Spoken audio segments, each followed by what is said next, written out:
Navigating in the world today is hard. There are endless distractions that will take you off course, steering you away from success. One crucial distraction that men face is controlling their sexual desires. We like to think about it all the time. When we see something we like, we get distracted. And when we are distracted, it then turns into lust. I get it. Your hormones are heightened and you want pleasure. But letting these thoughts control your life and your actions, that's unacceptable. And this is unsustainable because you're letting your own feelings and your desires control what you want. So here are the steps that you can take to become a better man and not let your sexual desires control you. All right, the first point is to remove temptations. If you see or you are in an environment that hyperstimulates your senses, you better remove it. The biggest one I see is on social media. If you follow models or follow a bunch of women who are half naked on social media, unfollow them. And what you can do is, like I said, unfollow them or just block them. Just get rid of your feed. If you see these kind of content in your feed, you can click on the three dots on the right, click uninterested. And with your environment, if you are friends who overly talk about women and keep pointing out certain physical features, you can mention this to them on how these type of conversations, they're unproductive. So with this, you can't be somewhere which constantly reminds you about sexual things. That's why you need to remove the things that give you temptations. All right, the next point is to look at people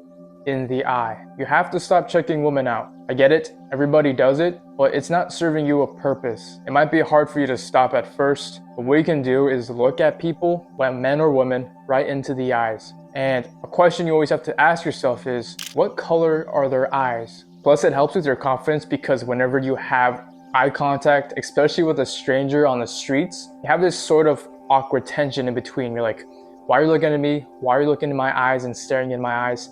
So there's this little awkward position, but this awkwardness makes you feel more confident because you're more in this position. You spend more time in it and you start to understand, okay, this feeling is normal, and you're able to at least keep eye contact with somebody. And I do this a lot of times. I like to make myself uncomfortable. I don't want to make the other person uncomfortable, but whenever I'm walking down a hall and someone is coming towards me, I like to look at them in the face, look at them in their eyes and see, oh, what color are their eyes? And there's a little game in my mind where I just look at their eyes until one of us looks away. And usually I try to just keep staring into their eyes until they're the ones who look away. Sometimes, no one looks away. It's kind of just a little awkward, so you just nod, but that's the game I'm trying to play. Look at people in the eyes, determine their eye colors, be in that uncomfortable situation, because when you're used to feeling that awkwardness, that uncomfortableness, you start to feel a little more confident. And when I kept doing this over the years, I felt more confident myself, but also less intimidated about other people. And this also helps with conversations. So whenever you were speaking with a friend or coworker or even a stranger that you have to ask a question about, where's the Starbucks, keeping eye contact with them is key. It's important. It makes you feel like you're interested in them, which you're supposed to be, and that you are actually paying attention to them. And if you have conversations where you're not looking directly into their eyes, or you're looking to the left, staring at your phone, which is pretty bad, and you're not holding that eye contact, or you're scared of that eye contact with that person will know that you're not confident in yourself. And this is a problem because you can get taken advantage of, they might not like you, etc. So practice eye contact, especially with women. Look into their eyes and see what eye color do they have. And this leads to the next point of talk to more people. So talking to more people, this makes you go out of your house. So that means you're in an environment that has less temptation, but this also gets you to think about other things. So, if you're in your room 24/7 and you don't have any social interactions, or you're not even outside of your house or your room, usually that type of environment breeds you to do more riskier things, and you start to just be a bed rotter. And what you can do to talk to more people is go to a restaurant or work in a restaurant. Because when you go to a restaurant, you have to talk to the waiter, you have to talk to the host or hostess, or you can even bring your friends. That allows you to have conversations. If you want to work in a restaurant, you have to talk to people, so that's a very good thing. And just having a job in general helps you get out of the house, helps you, be out of that environment and out of that mindset. And with having conversations, like I said, this helps you be in the present moment. This means that you're more present in the conversation, thinking about the topics that you're talking about, which means that you're not thinking about lust. You don't have time to think about lust because you have to think about, how am I going to reply next? And with talking to strangers, talking to someone new, or even talking to friends, you have to practice improv, how to respond to a conversation on the go. You're not always going to be prepared to answer a question, so being able to answer a question on the fly puts you in the present moment because you have to think about what you have to say next. This is why I say, be outside of your room, get rid of distractions, talk to more people, because this puts you in the present moment. It removes you from the tempted environment. It also dissolves your lustful thoughts, because instead of thinking about, oh, I'm always thinking about lust, now you have to take that out of your brain to think of how to respond to a conversation. And when you have more meaningful conversations, you'll start to understand that life has a lot to offer. The last point that I think is extremely important is to find a passion or a project that you can work on. So when you're occupied by doing this project or this passion, this takes up all of your energy and your time because you're focused on this passion.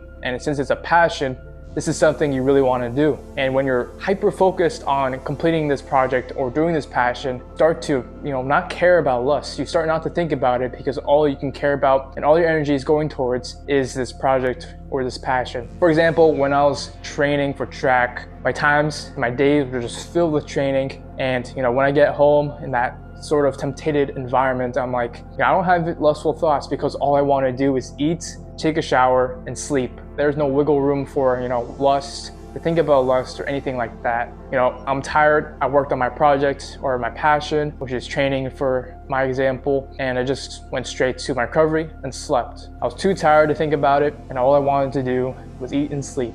And this is important to the first point that I mentioned, removing the temptations from your environment. If you didn't remove the temptations, you'll probably be more likely to think about lust and fulfill your sexual desires at that time because you have the temptations in front of you, and when you see it, you're distracted and you don't have that much willpower because you're tired. So this is why you need to remove the distractions from your environment in the first place. So when you're tired and more susceptible to do riskier things, it's not your first thing that you see, it's not the first thing you do. So remove all your distractions, replace them with good habits, and start thinking about meaningful activities like learning, your health, activities, or hobbies. Like for my example, for my passion, I like doing track, I like sprinting, but I also like YouTube, and this YouTube channel takes a lot of my time as well. Working takes up a lot of my time. There's certain skills I want to learn, like languages, coding, things like that. So sit down, think about what project or what passion you can think of, which then will use up all your energy and time, which makes you more hyper fixated on this because you love it and you want to do it.